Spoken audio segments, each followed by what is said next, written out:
Hi everyone, welcome back to Live in Italy Magazine's video channel. I am very pleased today to welcome Elena Davis of, and you probably know her already, the highly successful blog Cucina by Elena. So welcome Elena.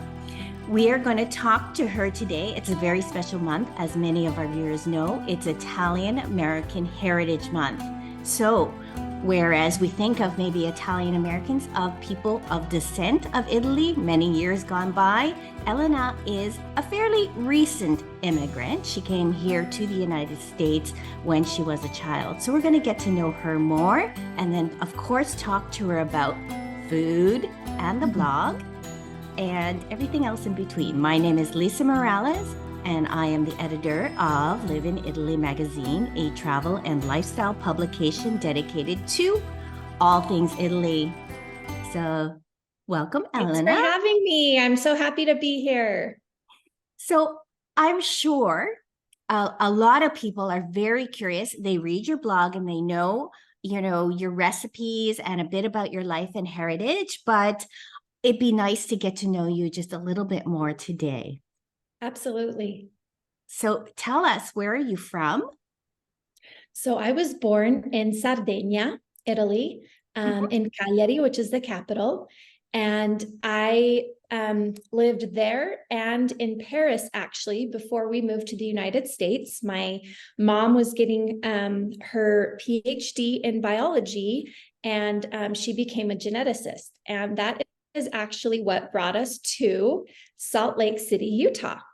So when I was in first grade in the middle of the year, we transferred for an opportunity that my parents had here in Utah to work on the Human Genome Project. So my mom being in genetics and my dad too, this was a big opportunity. So they were coming for 2 years and to work on this project, and they were having tons of people come, and that's what we did. And it's been a very long 2 years is what I like to say, because we just kept extending. And then finally, after I was married, and not until I was in my early 20s, actually, is when I became a dual citizen, also an American citizen as well as Italian. So our journey was kind of accidental, you can say. It wasn't we're going to move to America very intentionally and stay there. It happened that way over time. And my grandparents and all my family there were very sad. But the good news is every summer I still got to go back and live there. And that's why I think I've been able to keep such a strong tie to Italy, because all my family lives there. My sister is now in Europe as well, except for my parents who are here, but they're actually, as we speak, they are in Italy right now. So they kind of live half and half as well. But that's a little about how we came here to the United States. That's great. And so you really have the best of both worlds now. Yes. And my children do too, because now that we have our 3 kids, so I married an American. Obviously, we met in college, and we live here now as a family. But all summer before I got married, it was like, this is the deal. This is what I do in the summer, and our kids are going to do this too. And he was very on board. And so we go live there. And before I started my food blog, I taught for 13 years in public education. So that job as well led to summers that were a little more flexible, and I could go. And then when I had children, we take them there now and try to speak Italian as much as we can here, there, of course, because that's what everyone speaks. And so it's really important to me that they're also learning the language and culture and everything that goes along with it. Right. That's ideal. So you have 3 children. What ages are they? 11, 8, and 4. So you have your hands full, but we'll talk about it more later. But I gather that they are eating very well. Yes, they are great eaters. When we are in Italy, my son Luca, he loves cozze, which are mussels. He loves squid. He loves all the seafood. It's a very Mediterranean diet, a lot of seafood, and they absolutely love it. They eat gorgonzola, cheese. They eat everything that maybe you think, oh, because they live in America, maybe they won't like it, but it's very much a part of how we eat at home too. And so when we go there, they're great eaters and love to eat everything, which I'm very happy about. And that's great. I mean, I think the rest of us would be just totally jealous by looking at everything that you prepare and post every single day. I mean, who wouldn't want to be in your kitchen for dinner? Oh, you're so nice. But let's go back a little bit because Yeah. your parents emigrated to the United States. Sounds fascinating. Their profession ended up in a country and maybe a part of the country that was challenging because I imagine, I mean, had you maybe moved to New York or other parts where, Yes. the eastern part of the country, but here you are in mountain country in a university setting and everything like that. Yeah. And you talked briefly about your mom's experience. What was that like for her? Yeah, so she kind of always felt like she had to fight for her position in her field, not only as a woman, but also as a non-native English speaker who is working on such big projects in the United States. So it she sometimes she would say, I feel like I am working 10 times as hard as everybody around me just to do the same amount of work. She always worked very hard, put her best at everything she did, and then at the end of the day would come home and make us a meal, and we would always be together at the dinner table. But yeah, I saw, as strong as and happy as my mom always seemed to be, I knew that there were times more than others where it was challenging. And, I still remember going to the grocery store with her, and we had been in America for 10 years. And because she has an accent, Mm-hmm. and I grew up trilingual, so I learned French and Italian as my primary languages before coming here and learning English at age 7. And I didn't develop an accent speaking English, but obviously hers is pretty heavy. Anyway, 10 years, and even now, sometimes people will say, oh, is your mom visiting? Or that's so nice. How long have you lived here? And, a long time. So Right. if if there is something that I would urge people maybe to do or to think about as they encounter people that they know maybe are not born here or things like that, and you can tell by their accent, is maybe instead of asking the question, oh, how long have you lived here, or it can just feel a little demoralizing, like just because of a language barrier, Right. that you know maybe they haven't lived here for as long, or who knows. No, I, um I totally agree with you. And a lot of times, that kind of bias because somebody has an accent is that we have to realize most of us, who grow up in the United States, sometimes we don't even become fluent in another language. And yeah. many times is the case. So if somebody has an accent, and I imagine, because, our second largest readership is from Italy. Yeah. So I'm gathering that a lot of Italians are watching these videos. Their first language is not English, and maybe that's why we put the transcript up so they can also read it in Italian if they want. But you know that accent only demonstrates that you know more than one language. And here you are Mhm. in the United States or an English speaking country, being able to have a profession in that. So that's very admirable. And it's too bad, but Yeah. we hope that those things will change. What about your dad? What is your dad's first language? So the dad that raised me, not my biological Mhm. father, is he's actually Danish. So Ah, growing up in Europe as a Dane, you learn English quite like your second language. So when he came here, he was pretty fluent already. Well, already fluent in English. My mom knew quite a bit of English, but was not fluent by any means. And so he helped me a lot as far as learning the language, and was very patient with me always.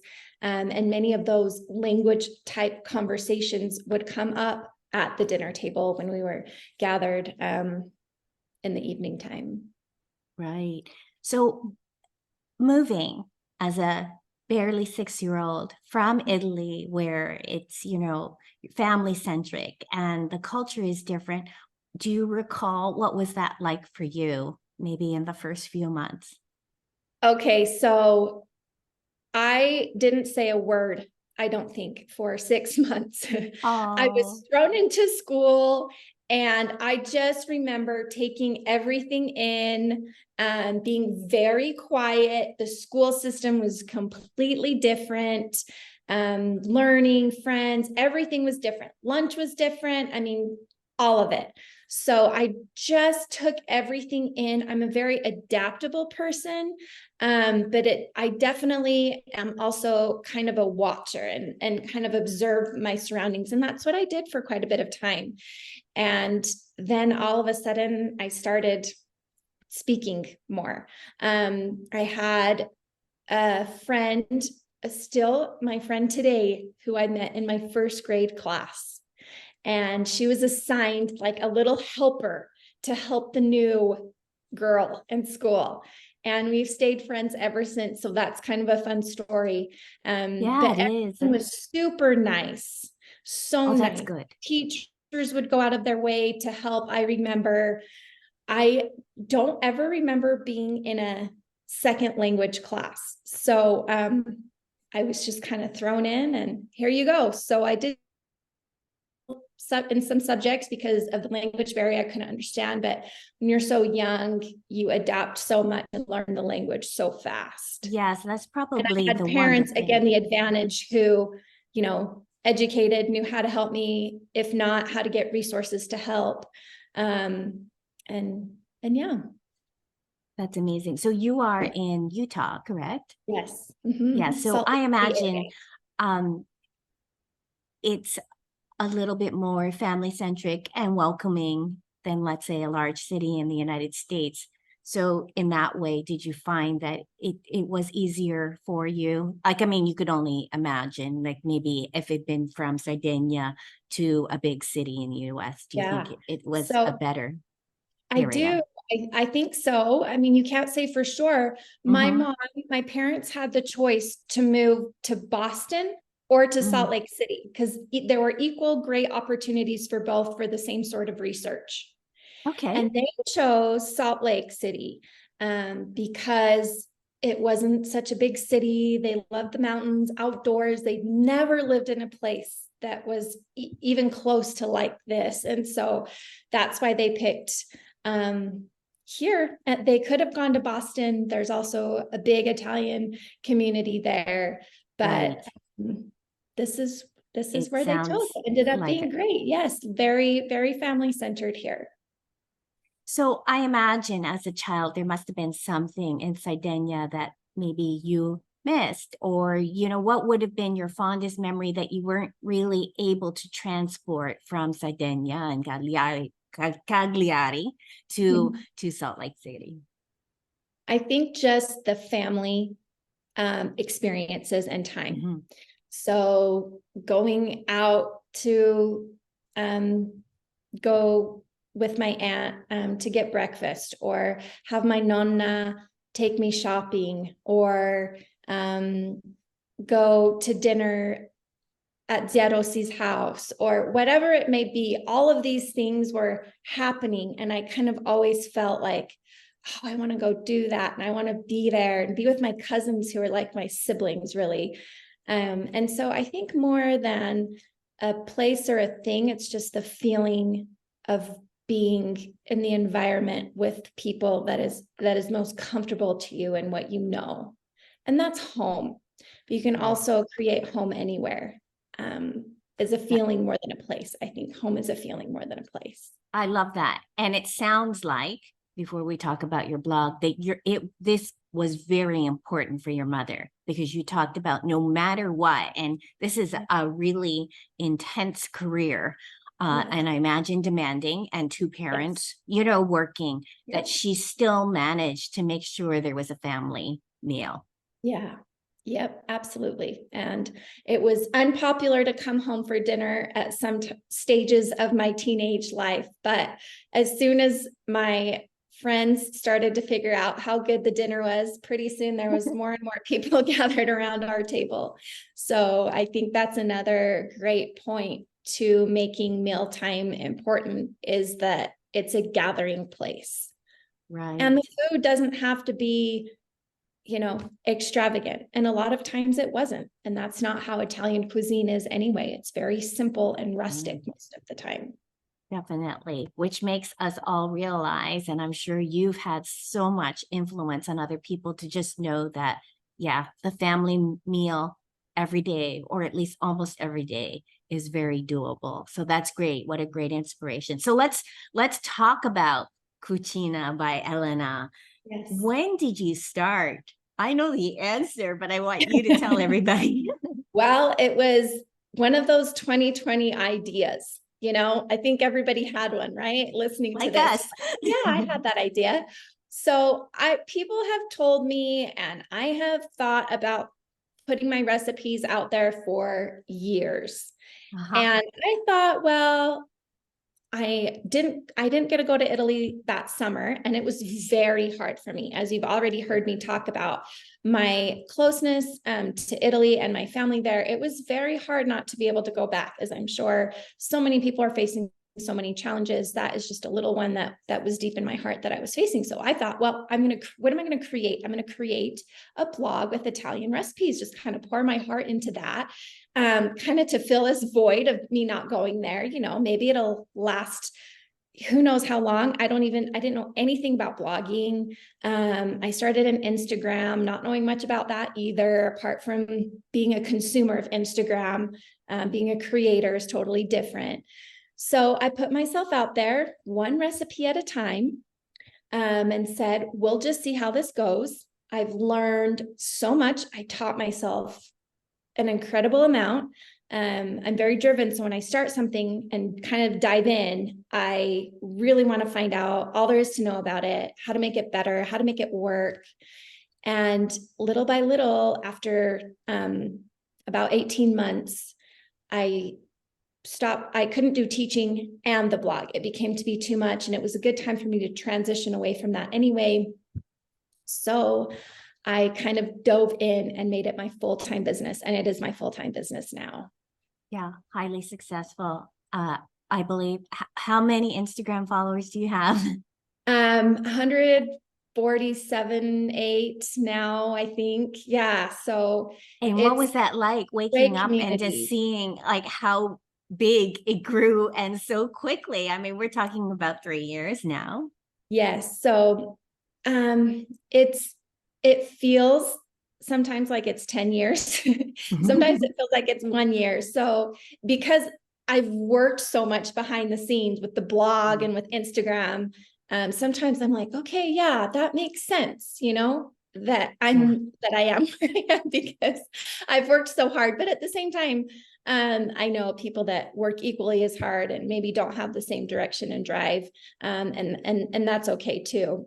Yeah, it's very But difficult. really, I mean, especially because social media, anything digital is so oversaturated. It's hard. And I think I'd like to just ask you about that, just out of curiosity, because a lot of people just think, you know, or could think that it's just there, but it's not just there. So from recipe planning to writing the blog, I don't know if you're doing your own photography and then producing the reels. And as we know, I mean, as we know, as the magazine, I mean, everything changes all the time, you know, so what used to be good for 2 minutes is no longer. And then it was 60 seconds, now 15, now 7. So you have to like adapt to all these changes. About how much time each week do you put into this? So like I said, I work pretty much full time, if not on the blog, Instagram. So the blog is my main business. Instagram is a great community. I love it. I do paid sponsorships there, which is an important part of my business. But I always tell people, don't put all your eggs in one basket. So don't have Instagram. Obviously, it's not a good business, your sole business platform. It could disappear tomorrow. I love the community there. I've now transitioned where I just try to have as much fun as possible there, be as genuine and authentic, and just kind of do me there. And then the blog is really just the nitty gritty, all the technical SEO part of it, as well as recipe development, writing, photography, and all the back end of the blog. And I get emails every day from all the viewers everywhere who are making the recipes saying, just got one this morning. I'm so grateful. These recipes and your blog tie me to Italy in a way that, I feel closer to it, or these recipes allow me to bring Italy into my home. I'm not even Italian, but I love to do it. And over the last 3 years, I've transitioned to I don't do 100% Italian recipes. I also do other, because we live in America, and guess what? Thanksgiving's coming up, and I want to do some Thanksgiving recipes. And so I think that's fun. And also people who love and follow my blog might try it anyway. So I'm also incorporating other kinds of cuisines there, but yeah. Yeah, that's amazing. A lot of work. We obviously know firsthand, how much time it takes. We too started at the end of 2020. It was the pandemic passion project, which I say. And yeah, I so much identify, but congratulate you on your success. So let's talk about the goals of Cuisine, because obviously you wanted to be able to maybe first share, family recipes and traditions, but it has soon expanded to other regions. And this is something that I learned right from the beginning, is that here in the United States, especially, this is Italian American Heritage Month, we have this concept of what Italian food is. But if you speak to an Italian, they have a different point of view. So what's your point of view on that? So I think, there's Italian American cuisine and authentic Italian cuisine from Italy, and they're two different cultures. So when Italians came to the East Coast and settled and started, cooking and opening restaurants, because that's what they knew how to do, and cook and share food, and they were very successful at that. Also hardworking. It was a big sacrifice, but they wanted to come live the American dream. And that's what a lot of them started, was these restaurants. And as time evolved, different flavors, more garlic was used, more cheeses were used, different things adapted. And Italian American cuisine has turned into its own culture cuisine that is different than authentic Italian. And both are great for different reasons and are absolutely fine. But I do categorize them as different.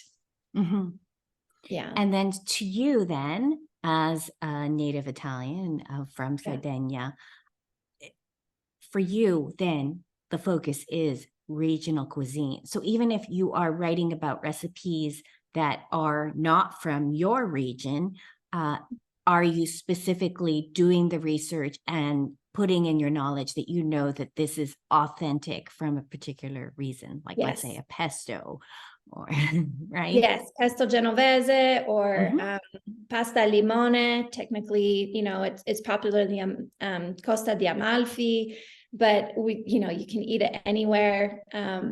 Bolognese, lasagna bolognese.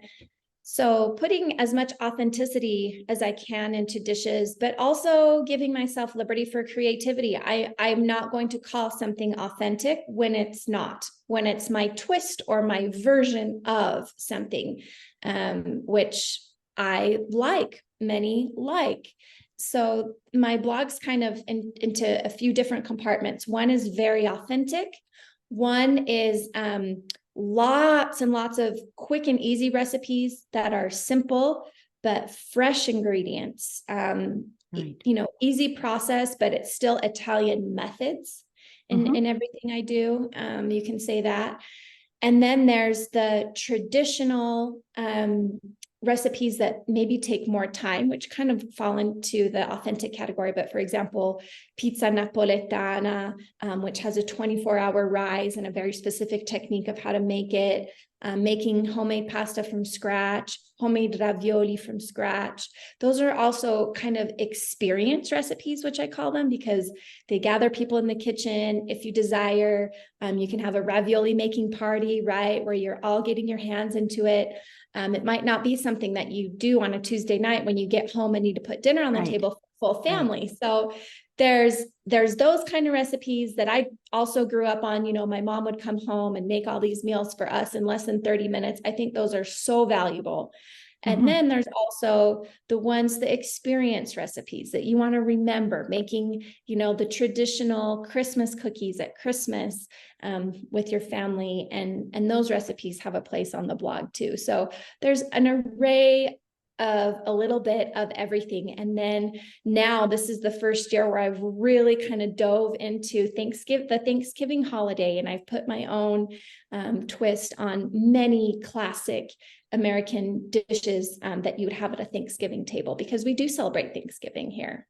Right. And I think also too, you must agree that I was reading your recipe and the history of fettuccine Alfredo, because that usually comes up, you know, even in jokes, you know, there's no such thing as fettuccine Alfredo. So you give, and I'm going to try it, because like, I realize it's still a special meal because it's so much butter. So not necessarily as healthy as some of the other meals, you know, that come from authentic Italian cuisine. But I love that aspect that you're able to show, you know, this is the way that it's done. So do you find, though, it difficult sometimes to find the kind of ingredients that you want to make these authentic dishes? No, not really, because either if I need like something, for example, guanciale, which is pork gel that we use for carbonara and things like that. There's a little Italian market where I know where to buy that. But a lot of my recipes have variations, and I've grown up cooking the majority of the time in America. And so I've adapted with what there is here, and I can still find very fresh, great ingredients here as well. And you were saying, yes, the fettuccine alfredo, the butter is more indulgent. Northern Italian cuisine is actually is a lot more heavy. There's a lot more like lasagna bolognese, for example. There's a homemade bechamel sauce. Then there's the ragu sauce. Then there's the homemade pasta. I mean, that's a very rich meal. Northern Italy is known for more rich, indulgent, and that's what a lot of people think Italian food is. But there's the whole Southern and Mediterranean cuisine, which is very light and fresh and different. And even though the cuisine in Northern Italy is maybe a little bit heavier, it still doesn't leave you feeling like you have a brick in your stomach or something like that, because the ingredients are still so pure and fresh, and homemade tomato sauce and all of these things. And I think that the quality of the ingredients makes a huge difference on your digestion, your overall well-being, how you feel. So I'm a believer in everything, moderation, fresh ingredients. That's key. Yes, that's great to know.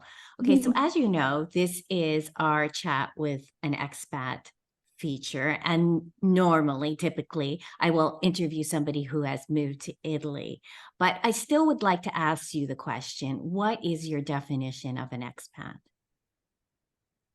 You know, I think there are many definitions.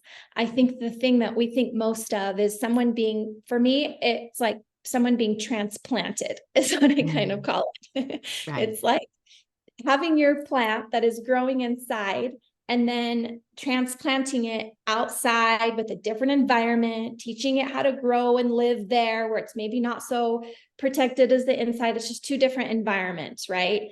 Can the plant come and live back inside? And, you know, I mean, I think it's kind of a fluid term depending on who the person is.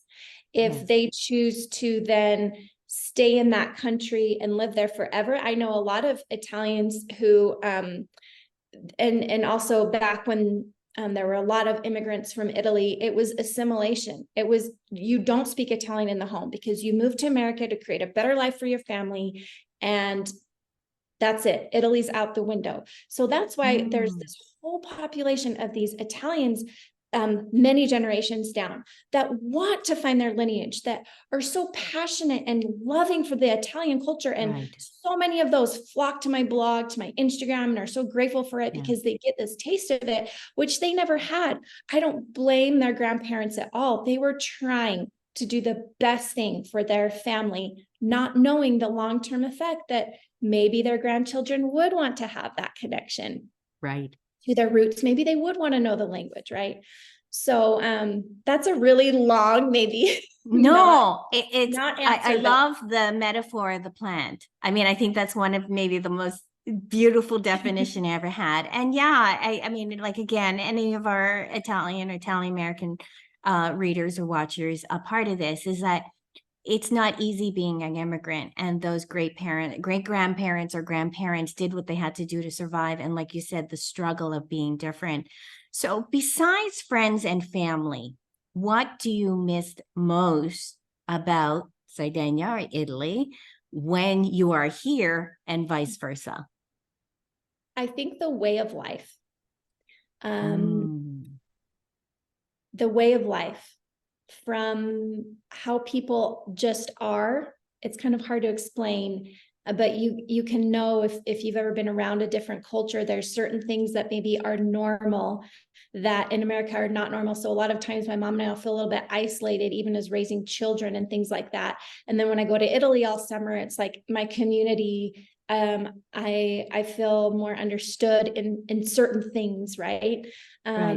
So I think it's just the everyday, the walking places, the macelleria, the pescheria, the different shops there, the passeggiata, the way of life, I think.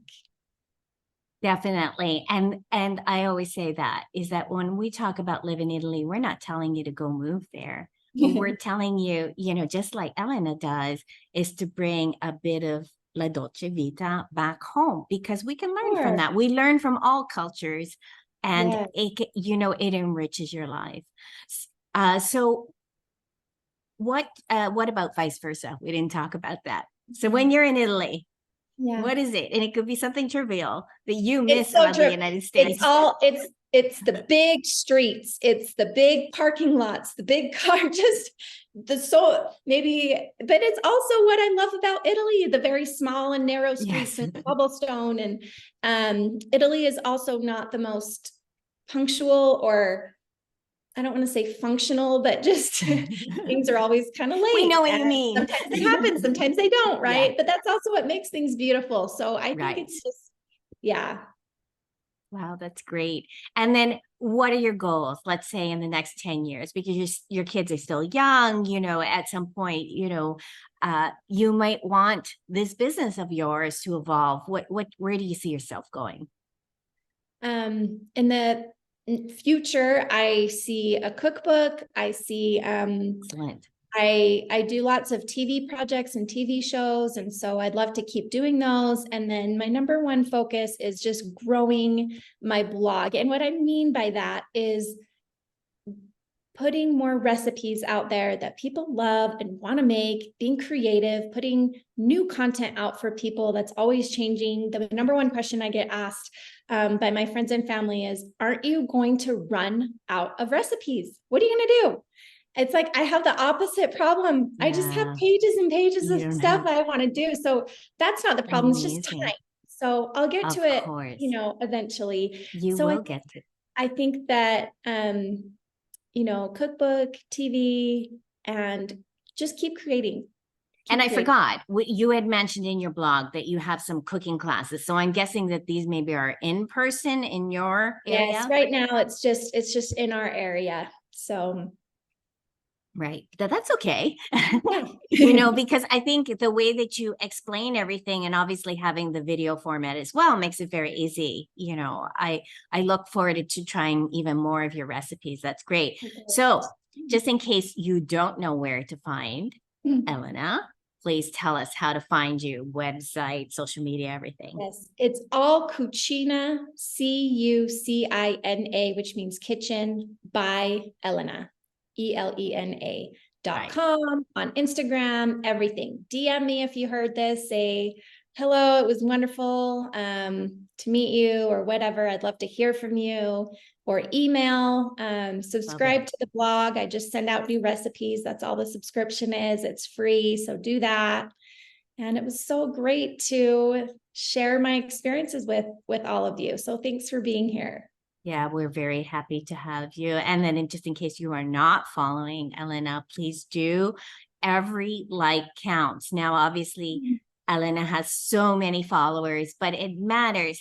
Let's build this community. Everyone counts to me, is what I've said from the beginning. You know, exactly. I'd rather have 10 real than a million fake. So everyone real is the best for me. I love it. Right. And we are building that authentic Italian community of everything, culture. Yes. So in conclusion, again, I am Lisa Morales, the editor of Live in Italy magazine. We're easy to find too. It's www.liveinItalyMag.com.